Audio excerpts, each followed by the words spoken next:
Back to my channel. അപ്പോൾ നമ്മൾ ഇന്ന് വന്നിരിക്കുന്ന ഒരു അൺബോക്സിംഗ് വീഡിയോ ആണ്. എന്ത് അൺബോക്സിംഗ് വീഡിയോ? എനിക്കറിയാം നിങ്ങൾക്ക് എല്ലാവർക്കും അൺബോക്സിംഗ് വീഡിയോ നല്ല ഇഷ്ടമാണ്. പക്ഷേ ഞാൻ ഇത്രയും നല്ലതായിട്ടും ചെയ്തിട്ടില്ല, ആദ്യമായിട്ടാണ് ചെയ്തത്. നിങ്ങൾ വിചാരിക്കുന്നത് ഇതിൻ്റെ ഉള്ളിൽ എന്താണ്? എനിക്കൊരു ഇതിൻ്റെ ഉള്ളിൽ എന്താണ് നമുക്ക് നോക്കിയപ്പോൾ ഗൈസ് ഇതാണ് ഐറ്റം. എന്താണ് നിങ്ങൾക്ക് ഗസ് ചെയ്യാൻ പറ്റുമോ? എനിക്കറിയില്ല, നിങ്ങളെങ്കിലും ഗസ് ചെയ്ത് എനിക്ക് പറഞ്ഞു. ഗൈസ് ഇതാ ഞാൻ അൺബോക്സ് ചെയ്യാം.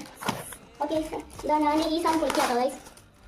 എന്താണെന്നറിയില്ല, ഞാൻ നല്ല എക്സൈറ്റഡ് ആണ് ഗൈസ്. ഇത് നല്ല പവർഫുൾ പൊളിക്കണം നല്ല. ഓക്കെ ഗൈസ്, അങ്ങനെ നമ്മൾ അവസാനം അൺബോക്സ് ചെയ്തിരിക്കുന്നു. കാണിച്ചു തരാം ഗൈസ്. എന്താണ് എനിക്കറിയോ ഇതിൻ്റെ ജാബ് എടുക്കണം ഗൈസ്. ഇതെന്താ ഗ്ലാസ് ഗൈസ്? ഇത് നല്ല ഗൈസ് കണ്ടില്ലേ ഗൈസ്? ഇതെന്താ ഗൈസ്? ഇതേതോ ജാവേറ്റ ഗൈസ്. നോക്ക് ഗൈസ്, ജാവേറ്റ. ഞാനിതൊന്ന് പുറത്തോട്ട് കാണിച്ചിടാം ഗൈസ്. ഇതാണ് ജാവ. അതിൻ്റെ മൂടി വരുന്നത് ഇങ്ങനെയാണ്. ഇതിൻ്റെ മൂടി വരുന്നത് ഇങ്ങനെ കേട്ടോ ഗൈസ്. ഇങ്ങനെയാണ് മൂടി വരുന്നത്. പുറത്തോട്ട് കാണിച്ചിടാം ഗൈസ്. നമുക്ക് ഇങ്ങനെയാണ് ഇതിൻ്റെ മൂടി വരുന്നത്. ഇത് സത്യം പറഞ്ഞാൽ ഇങ്ങനെ ഫിറ്റ് ചെയ്യേണ്ടതെന്ന് വെച്ചാൽ ഇത് ഇങ്ങനെ ഫിറ്റ് ചെയ്യേണ്ടത്. എനിക്കറിയില്ല സത്യം പറഞ്ഞാൽ ഗൈസ്. അപ്പോൾ എല്ലാവർക്കും ബൈ.